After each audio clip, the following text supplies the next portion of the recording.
नमस्कार प्रिय छात्रों, जीन पियाजे द्वारा बताई गई संज्ञानात्मक विकास की जो चारों अवस्थाएं हैं उनकी चर्चा हम लोग कर रहे थे। पूर्व के वीडियो में मैंने पहली अवस्था जिसको कि सेंसरी मोटर स्टेज या संवेदनात्मक गामक अवस्था कहते हैं, जो कि जन्म से लेकर के 2 वर्षों तक चलती है, इसके विषय में हम लोगों ने विस्तार से चर्चा कर ली है। आज हम जीन पियाजे द्वारा बताई गई चारों संज्ञानात्मक विकास की अवस्थाओं में जो दूसरी अवस्था है उसकी चर्चा करेंगे, जिसको हम पूर्व संक्रिया अवस्था या प्री ऑपरेशनल स्टेज कहते हैं। चलिए चर्चा को आगे बढ़ाते हैं।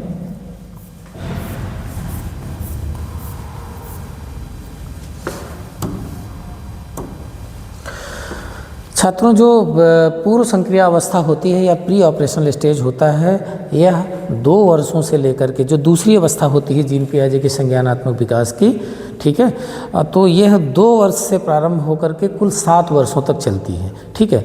और इसकी एक प्रमुख विशेषता होती है कि यह अवस्था जब प्रारंभिक बाल्यावस्था बच्चों का प्रारंभ होता है उसी से संबंधित होती है, यानी इस अवस्था का प्रारंभ बच्चों के या बालकों की प्रारंभिक बाल्यावस्था में होती है। जैसा कि आप सभी जानते हैं कि वृद्धि और विकास को जब हम सामान्य तरीके से बांटते हैं तो शैशवावस्था, बाल्यावस्था, किशोरावस्था, प्रौढ़ावस्था, इस तरह से सामान्य विभाजन जब करते हैं तो उसमें जो बाल्यावस्था आता है, बाल्यावस्था में भी प्रारंभिक बाल्यावस्था यानी बाल्यावस्था को भी 3 भागों में बांटते हैं, पूर्व बाल्यावस्था, प्रारंभिक बाल्यावस्था या उत्तर बाल्यावस्था। इस तरह से बाल्यावस्था को भी जब हम विभाजित करते हैं उसमें प्रारंभिक बाल्यावस्था जो है वो जीन पियाजे के पूर्व संक्रियात्मक अवस्था से संबंधित होता है, प्री ऑपरेशनल स्टेज से संबंधित होता है, क्योंकि जो प्रारंभिक बाल्यावस्था होती है वो 2 से लेकर के 6 वर्ष तक होती है। तो आप समझ सकते हैं इसकी भी आयु कितनी है, 2 वर्ष से लेकर के 7 वर्ष तक की आयु होती है। तो 2 वर्ष से 7 वर्ष के बीच में ही प्रारंभिक बाल्यावस्था बच्चों का आता है। इसलिए हम कह सकते हैं, कभी ये प्रश्न बने कि जीन पियाजे की कौन सी अवस्था प्रारंभिक बाल्यावस्था से संबंधित होती है, तो जीन पियाजे द्वारा बताई गई जो दूसरी अवस्था है संज्ञानात्मक विकास की, जिसको हम प्री ऑपरेशनल स्टेज या पूर्व संक्रिया अवस्था कहते हैं, ये अवस्था प्रारंभिक बाल्यावस्था से संबंधित होती है। इस चीज़ का ध्यान रखिएगा। इस अवस्था की एक जो प्रमुख विशेषता होती है, बच्चों में संकेतात्मक कार्यों का प्रादुर्भाव हो जाता है, यानी अब वो किसी चीज़ अभी वो पूर्णभाषी नहीं हो पाते हैं, भाषा का विकास अभी शुरुआत में नहीं होता है उनके अंदर, तो वो हर एक चीज़ को संकेतों से, कुछ अगर उनको प्राप्त करना है, कोई चीज़ लेना है, कोई टॉय लेना है, दूध लेना है, खाने पीने की चीज़ें लेना है, तो उसकी ओर इशारा करके अपने माँ बाप को या अभिभावकों को दिखाते हैं और प्राप्त करने के लिए प्रयास करते हैं। तो एक तरह से उनका काम संकेतों से चलता है इस अवस्था में। साथ ही साथ अगर देखें तो इसकी जो इसी में एक विशेषता और होती है कि शुरुआत में तो वो संकेतों का प्रयोग करके, प्रतीकों का प्रयोग करके अपना काम चलाता है, लेकिन धीरे धीरे भाषा का विकास भी होने लगता है और प्रारंभ में पूरी तरह पूर्णभाषी तो नहीं रहता है, लेकिन इस अवस्था की समाप्ति तक वह पूर्णभाषी हो जाता है। भाषा का विकास एक महत्वपूर्ण विशेषता मानी जाती है जीन पियाजे की इस दूसरी अवस्था की। छात्रों, जीन पियाजे की इस अवस्था को, यानी जीन पियाजे ने अपनी इस अवस्था को, जिसको हम पूर्व संक्रिया अवस्था कहते हैं, प्री ऑपरेशनल स्टेज कहते हैं, इसको 2 भागों में बांटा है, ठीक है। नंबर 1 पूर्व संप्रत्यात्मक काल यानी प्री कंसेप्चुअल स्टेज, जो 2 से लेकर के 4 वर्षों तक चलती है, और नंबर 2 आपका आंत प्रज्ञकाल, जिसको इंट्यूटिव स्टेज कहा जाता है, जो 4 वर्षों से प्रारंभ होकर के 7 वर्षों तक चलती है। इसलिए हम कह सकते हैं कि ये टोटल जो इसकी अवस्था होती है वो 2 से लेकर के 7 वर्ष तक होती है। और जब इसको 2 भागों में बांटते हैं, यानी ये जो 2 भाग हम बांटते हैं, इन दोनों भागों में विभाजित करने के पश्चात पहला जो स्टेज है जिसको हम पूर्व संप्रत्यात्मक काल कहते हैं वो 2 से 4 वर्ष, और दूसरा जो स्टेज है इंट्यूटिव स्टेज वो 4 वर्ष से लेकर के 7 वर्षों तक चलता है। आइए आगे समझते हैं इसको डिटेल में। एक एक स्टेज जो इसकी उप अवस्थाएँ हैं इनको भी हम लोग समझते हैं, इनमें होने वाली जो विशेषताएँ हैं उसके बारे में हम लोग चर्चा करते हैं।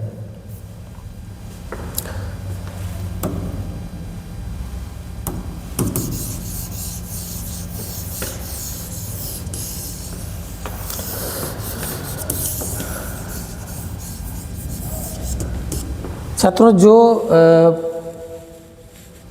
पूर्व संक्रिय अवस्था यानी प्री ऑपरेशनल स्टेज की जो पहली उप अवस्था होती है, जिसको हम पूर्व संप्रत्यात्मक काल या प्री कंसेप्चुअल स्टेज कहते हैं, ठीक है ना, वह 2 से 4 वर्षों तक होती है।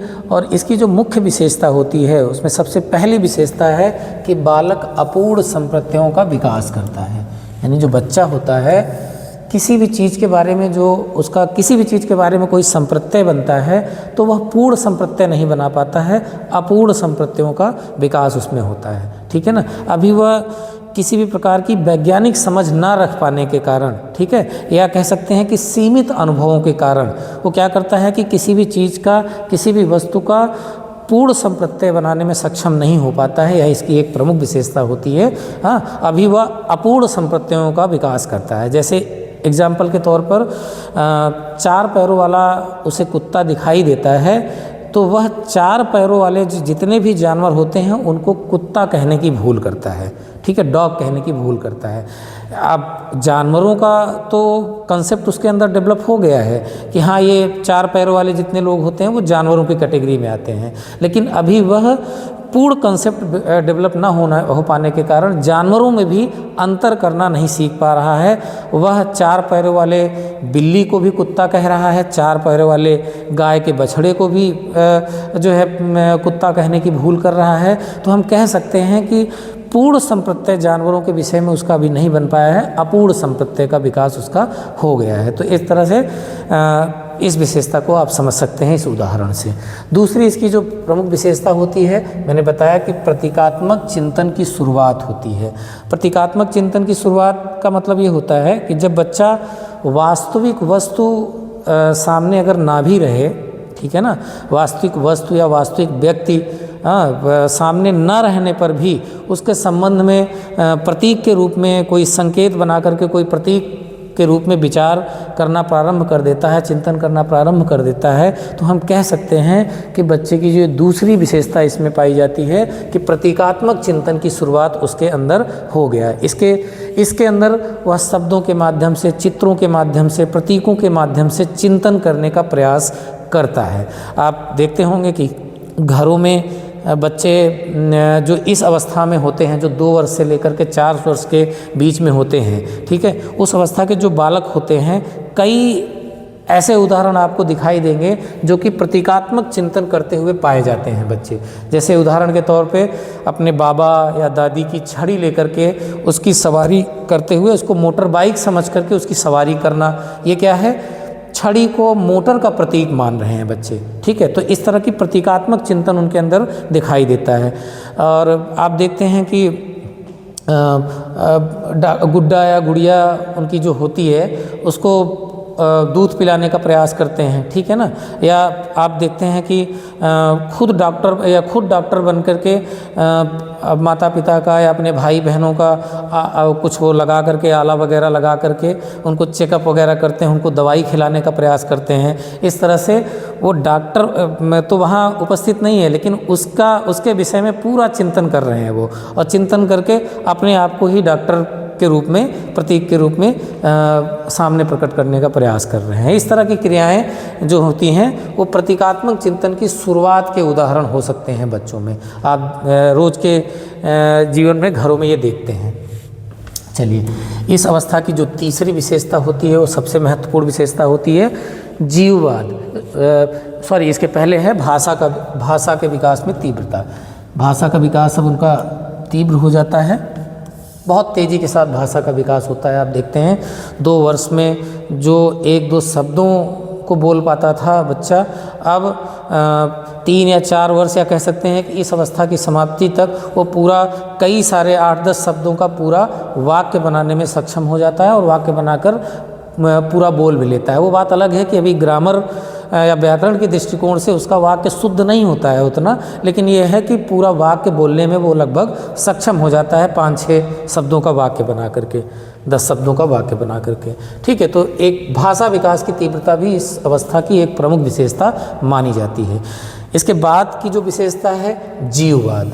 ये बहुत ही महत्वपूर्ण वो होता है। इससे रिलेटेड यानी जीववादिता, एनिमिज्म से रिलेटेड कई बार सीटेट वगैरह में प्रश्न पूछे जाते हैं कि जीववादिता किस अवस्था से संबंधित होती है जीन पियाजे के। तो जीववादिता जो संबंधित होती है, अगर उसमें विकास की जो चारों अवस्थाएं दी हैं उसमें ऑप्शन दिया रहता है, तो दूसरी जो अवस्था होती है जिसको हम प्री ऑपरेशनल स्टेज कहते हैं, उसमें जीववादिता के गुण बच्चों में पाए जाते हैं। जीववादिता क्या होती है? जीववादिता का तात्पर्य ये होता है कि बच्चे निर्जीव वस्तुओं में भी जीवन मानते हैं, यानी निर्जीव वस्तुओं को भी सजीव समझते हैं। उनकी गुड्डे और गुड़िया में भी जान रहता है। वो सोचते हैं कि जैसे मैं दूध पीती हूँ या दूध पीता हूँ, वैसे ही मेरे गुड्डा गुड़िया भी दूध पीता है। आप देखते हैं जैसे उनको सुलाया जाता है, वैसे अपने गुड्डे गुड़िया को भी सुलाने का प्रयास करते हैं, बेड पर उनको दूध पिलाने का प्रयास करते हैं। हाँ, तो इस तरह से जो बच्चों में ये भावना पाई जाती है वह उनकी जीववादिता वाले गुण के कारण होता है। अभी बच्चों का संज्ञानात्मक विकास उतना नहीं हो पाया है, इसीलिए वो सभी निर्जीव वस्तुओं को भी वो सजीव समझते हैं। अगर पेंसिल ऊपर से नीचे गिर गई, टेबल से नीचे गिर गया, तो उनको लगता है कि पेंसिल अब रोने लगेगी क्योंकि उसको नीचे गिरने से चोट लग गई होगी। कभी कभी देखते होंगे घर में बच्चे किसी चीज़ से, किसी निर्जीव वस्तु से, लकड़ी से या ईंटे से ठोकर खा करके ज़मीन पे गिर जाएं और उनको चोट लग जाए, उसके बाद उनके अभिभावक, माता पिता ज़मीन पर या उस जिसके कारण वो ठोकर लग के गिरे हुए हैं, ठीक है ना, उसको थप्पड़ मार करके उनको सांत्वना देने का प्रयास करता है और वो बच्चे चुप भी हो जाते हैं। उनको लगता है कि ठीक है, अब मुझे इसने ठोकर लगाया और इसकी भी पिटाई हो गई। तो ऐसा इस कारण होता है, वो उसमें भी जीवन समझते हैं। हाँ, तो कहने का मतलब है ये उनका जीववादिता वाला जो गुण होता है वो उनके अंदर पाया जाता है। ऐसा इसलिए होता है, सजीव वस्तुओं को भी निर्जीव वस्तुओं को भी वो सजीव समझते हैं। यही उनका एनिमिज्म वाला गुण है, जीववादिता वाला गुण है। एक और विशेषता इस अवस्था की होती है जिसको हम कृत्रिमवाद या आर्टिफिशियलिज्म कहते हैं। यह समझना कि जितनी भी प्राकृतिक वस्तुएं हैं वह मनुष्य द्वारा बनाई गई है। इस अवस्था की एक और यह विशेषता होती है। अभी उनका संज्ञान इतना डेवलप नहीं हो पाता है, सीमित होता है। यही कारण है कि वो जितनी भी प्राकृतिक वस्तुएं हैं उसको भी यह समझते हैं कि यह मनुष्य द्वारा ही बनाई गई है। प्राकृतिक वस्तुएं जैसे पेड़ पौधे, फूल, नदी, पहाड़, जल, इस तरह की जो भी चीज़ें उनको दिखाई देती हैं वो ये समझते हैं कि यह मनुष्य द्वारा निर्मित है। ठीक है ना, इसी भावना को उनके जो उनमें पाया जाता है उसको कृत्रिमवाद या आर्टिफिशियलिज्म कहा जाता है। ठीक है, एक और विशेषता महत्वपूर्ण होती है जिसके विषय में हम लोगों ने पूर्व में भी चर्चा की थी। एक हम लोगों ने कंसेप्ट पढ़ा था जीन पियाजे का पूर्व के वीडियो में, जिसको हमने विकेंद्रण कहा था। ठीक है ना, तो विकेंद्रण का जस्ट अपोजिट केंद्रीकरण होता है, ईगोसेंट्रिक होता है। ठीक है ना, ईगोसेंट्रिक वाली भावना इस अवस्था में बच्चों में पाई जाती है, ध्यान रखिएगा। तो ईगोसेंट्रिक की भावना क्या कहती है? ईगोसेंट्रिक की भावना यह कहती है कि बच्चों में आत्म केंद्रिता पाया जाता है। आत्म केंद्रिता यानी सेल्फ सेंट्रलाइज। उनको ये लगता है कि दुनिया की या संसार की जितनी भी चीज़ें हैं वह केवल उनके लिए बनी हुई हैं। ठीक है ना, यहाँ तक कि उनका टॉय, उनका खिलौना कोई और बच्चा नहीं ले सकता है, केवल उनका है। ठीक है, उसके यहाँ तक कि उसके भाई बहन भी नहीं ले सकते हैं, केवल वो उन्हीं का खिलौना है। यहाँ तक कि उनके माँ बाप भी केवल उन्हीं के हैं। अगर उनके माँ बाप किसी दूसरे के बच्चे को गोद में ले लेते हैं तो तुरंत वो बच्चे हटाने लगते हैं कि हटो हटो, मेरे पापा की गोद से हटो, ये केवल मेरे पापा हैं। तो इस तरह की जो भावना उनके अंदर पाई जाती है बच्चों में, वह ये आप कह सकते हो कि जो आत्म केंद्रिता वाली भावना होती है, ईगोसेंट्रिज्म वाली जो फीलिंग होती है बच्चों के अंदर, उसके कारण ये होता है। और कुछ और उदाहरण देख सकते हैं कि जैसे उनको ये लगता है कि जब वो गति करते हैं तो सूरज और चाँद भी उनकी गति के साथ साथ चल रहे हैं। ठीक है ना, ये भी उनका एगोसेंट्रिक वाली भावना होती है। एग्जाम्पल दे करके प्रश्न बना देते हैं इस पर सीटेट वगैरह में, कि इस तरह का एग्जाम्पल दे देते हैं कि अगर बच्चा ये सोचता है कि सूरज और चाँद उनके साथ साथ चल रहे हैं तो यह उनकी कौन सी भावना है? या उनकी ईगोसेंट्रिक वाली भावना है। ठीक है ना, जो कि कौन सी अवस्था में होती है? दूसरी अवस्था की पहली उप अवस्था, जिसको हम प्री कॉन्सेप्चुअल स्टेज कहते हैं, उस अवस्था की यह विशेषता पाई जाती है। ठीक है ना, उनकी गुड़िया वही देखती है जैसा वो देख रहे हैं। ये क्या है? उनका ईगोसेंट्रिक होना। तो इस अवस्था की ये प्रमुख विशेषताएं होती हैं। चलिए।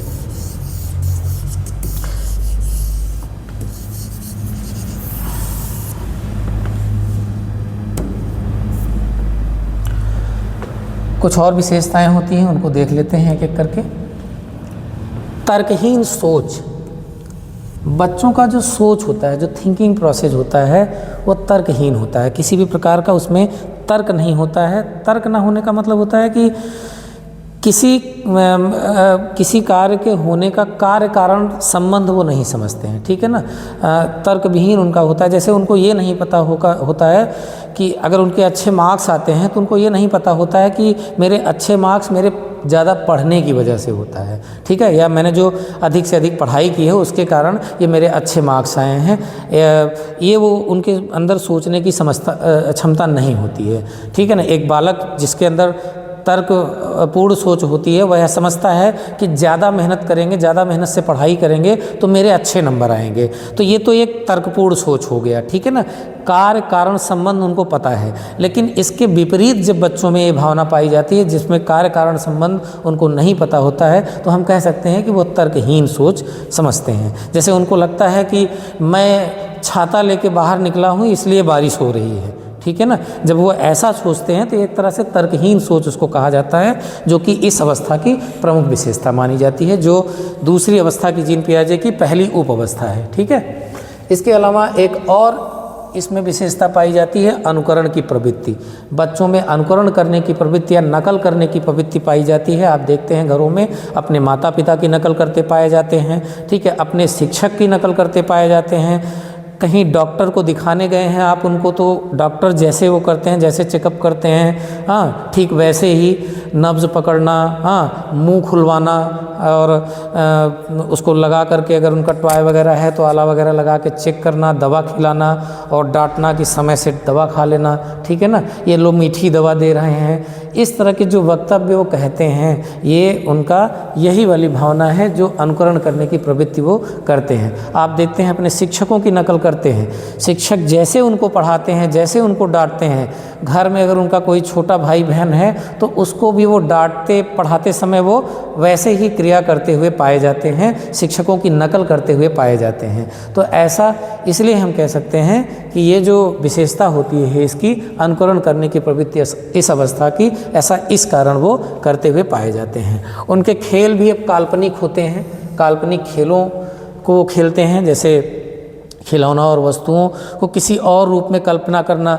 जैसे मैंने अभी इसके पहले ही बताया था कि छड़ी को अपनी साइकिल बनाकर उसकी सवारी करना, ठीक है ना। उनके जो भी खेल होते हैं वो कल्पनाओं पर आधारित होते हैं, ठीक है ना। काल्पनिक खेलों का बहुतायत होता है उसके अंदर, ठीक है। और कुछ प्रश्न भी इसमें करते पाए जाते हैं कि जैसे प्रश्न पूछना कि आसमान नीला क्यों है, सूरज सो जाता है इसलिए रात हो जाती है। इस तरह के जो एक तरह से ये इनलॉजिकल थिंकिंग का भी एक एग्जाम्पल हो सकता है, ठीक है ना। जो तर्कविहीन उनकी सोच होती है, इस तरह के जो प्रश्न करते हैं वो, ये भी एक एग्जाम्पल हो जाता है कि सूरज सो जाता है इसलिए रात हो जाती है, जबकि ये तार्किक वो नहीं है, ठीक है ना। लेकिन इस तरह से वो कहते पाए जाते हैं। इसमें दोनों विशेषताओं के उदाहरण आप देख सकते हैं, तर्कहीन सोच के कारण ऐसा वो कहते हैं, ठीक है ना। और इससे ये भी एक बात पता चलती है कि अभी जो उनके प्रश्न होते हैं वो क्यों, ऐसा क्यों होता है, ठीक है, ये क्या है, क्यों है, ठीक है, इस तरह के प्रश्न वो करना प्रारंभ कर देते हैं। चलिए आगे बढ़ते हैं। देखिए जीन पियाजे की जो दूसरी अवस्था है जिसको हम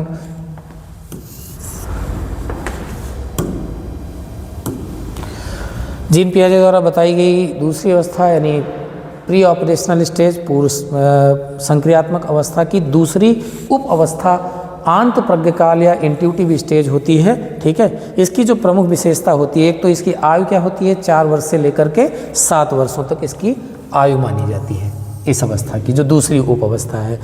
और यह अवस्था कैसी होती है, यह अवस्था खोज की अवस्था कही जाती है, परिवर्तन की अवस्था कही जाती है।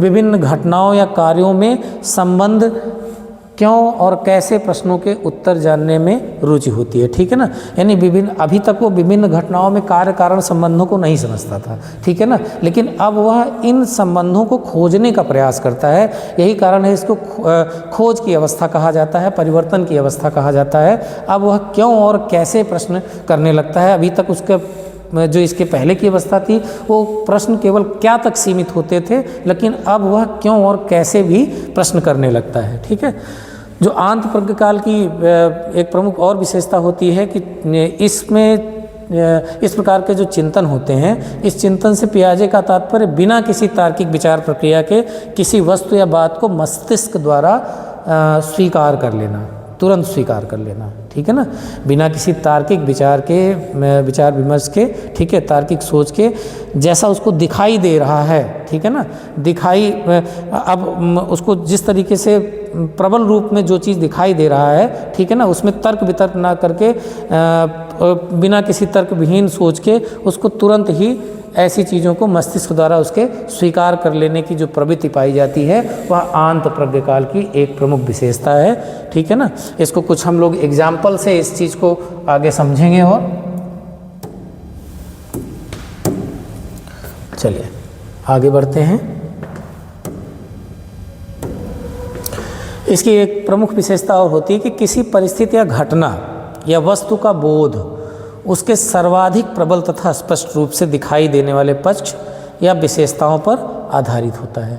ठीक है ना, अभी यही चीज़ मैं बता रहा था कि किसी परिस्थिति, ध्यान दीजिएगा, किसी परिस्थिति, घटना या वस्तु का बोध, यानी किसी परिस्थिति का बोध, किसी घटना का बोध या किसी वस्तु का बोध जो उनको होता है, ठीक है ना, उसमें कैसे होता है कि सर्वाधिक प्रबल तथा स्पष्ट रूप से दिखाई देने वाले पक्ष या विशेषताओं पर आधारित होता है। जो भी उनका अंडरस्टैंडिंग बनती है वह सर्वाधिक प्रबल रूप से दिखाई देने वाले पक्ष या दिखाई देने वाली विशेषताओं पर उनका वो अंडरस्टैंडिंग आधारित होता है।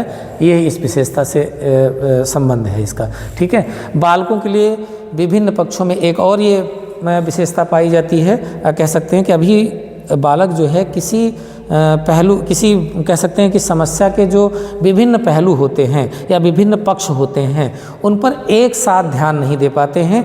एक साथ किसी भी समस्या या के विभिन्न जो पहलू होते हैं, ठीक है, उन पर एक साथ ध्यान देने की क्षमता उनके अंदर नहीं होती है। उन एक साथ तालमेल बिठा पाना उनके लिए कठिन होता है। इस अवस्था की जो एक प्रमुख विशेषता होती है। ठीक है ना, ऐसा क्यों होता है, ऐसा वो क्यों नहीं कर पाते हैं, इसको जानने के लिए एक सबसे महत्वपूर्ण विशेषता हमें जानना पड़ेगा कि इस अवस्था में जीन पियाजे की जो दूसरी अवस्था है उसकी सबसे महत्वपूर्ण विशेषता यह होती है, दूसरी अवस्था की ये जो दूसरी उप अवस्था है जिसको हम आंत प्रज्ञ काल कहते हैं, या अगर जीन पियाजे का जो प्री ऑपरेशनल स्टेज है उस अवस्था की एक प्रमुख विशेषता होती है कि इसमें बालक में रिवर्सिबिलिटी यानी विलोमीयता और लॉजिकल मल्टीप्लिकेशन यानी तार्किक गुणितता की क्षमता नहीं डेवलप हुई रहती है।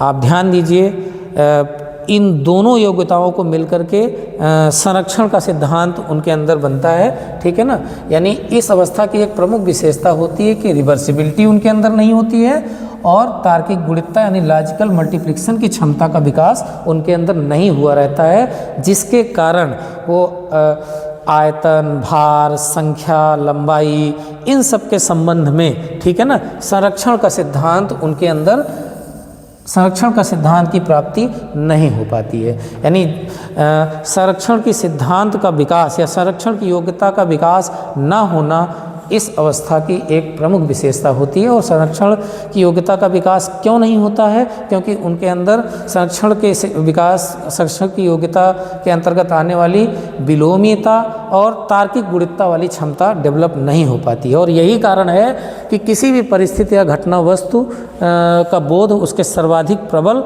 या स्पष्ट रूप से दिखाई देने वाले पक्ष या विशेषताओं पर आधारित होता है उनका। ठीक है ना, और विभिन्न पक्षों में एक साथ तालमेल नहीं बैठा पाते हैं। ठीक है, तो विलोमीयता, जैसा कि मैंने पूर्व के वीडियो में आप सबसे चर्चा किया था कि विलोमीयता किसको कहते हैं। विलोमीयता का मतलब होता है किसी वस्तु को मन ही मन उसके पूर्व आकार में समझने से है, अर्थात मानसिक क्रम के प्रारंभिक बिंदु पर पुनः लौटना। ठीक है ना, अगर बच्चा मन ही मन किसी वस्तु के पूर्व आकार को, ठीक है ना, अगर जैसे बच्चे के सामने ही एक एग्जाम्पल है, जैसे गीली मिट्टी वाला जो एग्जाम्पल है, गीली मिट्टी लेकर के या क्ले लेकर के, ठीक है, गोले क्ले को उनके सामने प्रस्तुत करें और उनके सामने ही उस गोल क्ले को लंबा कर दीजिए और उनसे पूछिए कि इन दोनों में कौन सी बड़ी है, तो वो तुरंत लंबे वाले क्ले को, जो गोल से लंबा किया गया है, उस क्ले को बड़ी बता देंगे, जबकि उसके रूप में परिवर्तन किया गया है, उसकी मात्रा, उसके भार, इन सब में कोई कमी नहीं है, ठीक है ना। लेकिन फिर भी चूँकि उनके अंदर संरक्षण या उनके अंदर विलोमीयता का गुण नहीं है, वो ये नहीं समझ पाते हैं कि इस लंबी की गई क्ले या गीली मिट्टी के गोले को, लंबे किए गए गोले को क्या कर सकते हैं, हम इसको पुनः उसको गोल कर सकते हैं। अगर ये समझने की क्षमता उसके अंदर है तो हम कह सकते हैं, यानी मन ही मन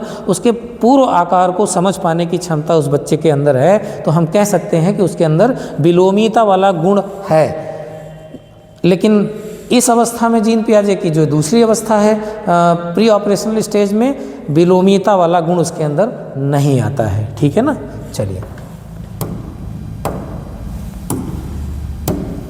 आगे बढ़ते हैं। एक तार्किक गुणितता का भी एग्जाम्पल देख लेते हैं हम लोग, जो दूसरी योग्यता है संरक्षण की। दो या दो से अधिक विमाओं अथवा विशेषताओं पर एक साथ ध्यान देने की योग्यता से है। यानी तार्किक गुणितता क्या है, दो या दो से अधिक विमाओं पर एक साथ ध्यान देने की जो योग्यता बच्चों में पाई जाती है, वह इस अवस्था में नहीं होती है।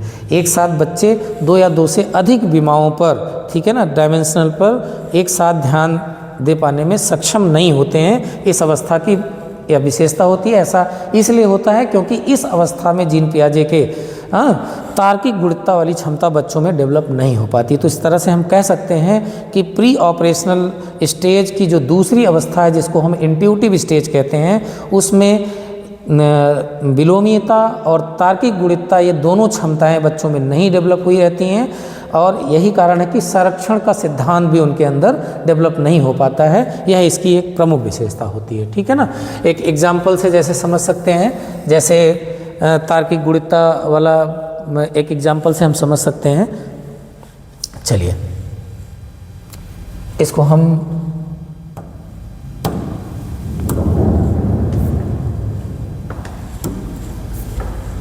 इससे समझते हैं। इस चीज़ से, इस चित्र से आप सभी को थोड़ा समझ में आएगा तार्किक गुणितता और विलोमीयता के विषय में।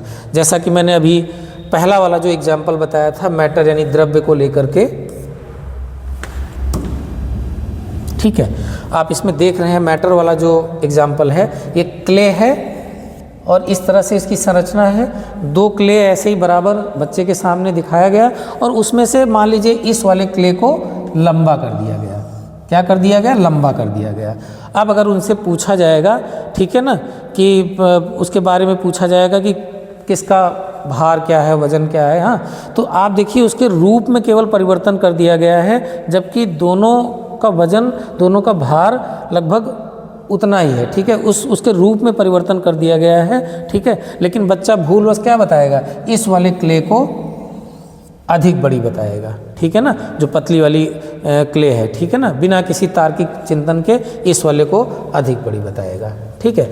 ऐसे ही देखिए जो तार्किक गुणितता वाला जो एग्जाम्पल हम बता रहे थे, कि जैसे मान लीजिए दो चौड़े मुंह वाले ग्लास में बराबर की मात्रा में पानी लिया आपने, और उसके बाद इस वाले ग्लास का पानी आपने एक पतला मुंह वाला ग्लास लेकर के उसमें पलट दिया, उसमें ट्रांसफ़र कर दिया। अब बच्चे से अगर पूछते हैं कि इन दोनों गिलासों को दिखा करके, गिलास के पानी को दिखा करके बच्चे से अगर पूछें कि किस गिलास में पानी की मात्रा अधिक है, तो वह तुरंत जो होगा वह लंबी वाली गिलास, यानी जो पतले मुंह वाला गिलास है, चूँकि पानी उसमें अधिक ऊंचाई तक दिखाई देगा, इसलिए आप देखिए कि जो प्रबल रूप से उसको दिखाई देगा, ठीक है ना, उन्हीं विशेषताओं पर ध्यान दे करके, ठीक है, वो क्या कहने की भूल कहेगा कि इस वाले गिलास में अधिक पानी की मात्रा है, जबकि चौड़ा उसका आयतन चौड़ा होने के कारण उसमें भी पानी उतना ही है, उसमें भी पानी उतना ही है, लेकिन इसमें वॉल्यूम यानी आयतन के कारण, आयतन में अंतर के कारण जो है पतले मुंह वाले गिलास में पानी की मात्रा अधिक दिखाई देगी। और यही कारण है, ये बच्चे की तार्किक गुणितता की क्षमता ना होने के कारण किसी भी प्रकार, यानी दो विमाओं पर एक साथ ध्यान न देने की योग्यता ही तार्किक गुणितता होती है। और यहाँ पे क्या हो रहा है, दोनों विमाओं पर एक साथ ध्यान नहीं दे पा रहा है, वो या तो केवल इस वाले पर ध्यान दे रहा है इसलिए इस वाले में अधिक पानी की मात्रा कह रहा है, और या तो इस वाले पर ध्यान दे रहा है जिसके कारण वह इसमें कम मात्रा पानी की बता रहा है। ठीक है ना। तो इस तरह से हम कह सकते हैं कि जब दो या दो से अधिक विमाओं पर एक साथ बच्चा ध्यान देने में सक्षम नहीं होता है तो इसका तात्पर्य है कि तार्किक गुणितता वाली क्षमता उसके अंदर नहीं डेवलप हुई है। ठीक है ना।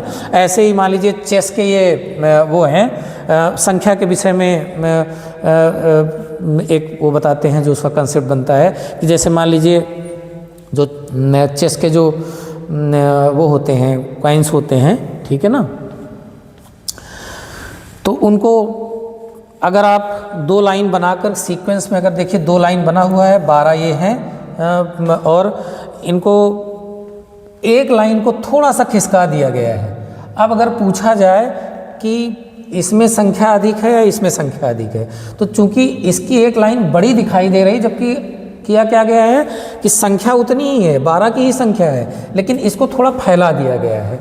तो इसको देख करके बच्चा अभी दोनों चीज़ों पे वो इस चीज़ पे ध्यान नहीं दे पा रहा है कि इसको केवल फैला दिया गया है, बस वो थोड़ा सा बिखराव ज़्यादा उसमें देखने के कारण क्या करेगा, वो तुरंत कह देगा कि हाँ इस वाले में यानी इस वाले में जो चेकर्स हैं इनकी संख्या ज़्यादा है, इस वाली लाइन में अधिक है और इस वाली लाइन में कम है, जबकि दोनों लाइनों में बराबर बराबर हैं, ऊपर वाली लाइन को थोड़ा सा फैला दिया गया है। तो इस तरह की जो प्रक्रिया बच्चे में पाई जाती है तो हम ये कह सकते हैं कि जो तार्किक जो विलोमीता और तार्किक गुणितता वाली क्षमता उसके अंदर नहीं होता है, ठीक है ना, उसके कारण ऐसा होते पाया जाता है।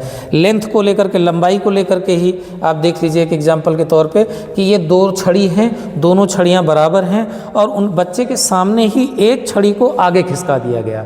अब क्या हो रहा है कि अगर उससे पूछा जाए कि कौन सी छड़ी बड़ी है, तो अगर बच्चा इस तरफ ध्यान देगा, अगर इस तरफ ध्यान देगा तो इस छड़ी को बड़ी बता देगा और इस तरफ अगर ध्यान देगा तो इस छड़ी को बड़ी बता देगा। तो यह ऐसा इसलिए होता है क्योंकि तार्किक गुणितता वाली क्षमता उसके अंदर नहीं होती है।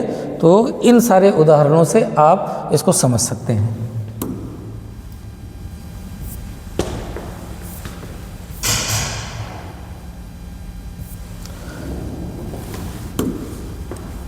तो छात्रों, आज हम लोगों ने जीन पियाजे द्वारा बताई गई जो दूसरी अवस्था है, प्रमुख अवस्था, जिसको हम प्री ऑपरेशनल स्टेज या पूर्व संक्रिया अवस्था कहते हैं, उसके विषय में विभिन्न उदाहरणों के माध्यम से समझाने का आप लोगों को प्रयास किया हूँ। इसके बाद नेक्स्ट जो तीसरी अवस्था है और चौथी अवस्था है, वो दोनों अवस्थाएं एक ही वीडियो में सम्मिलित करके आप सभी के समक्ष प्रस्तुत करूँगा। तब तक के लिए नमस्कार।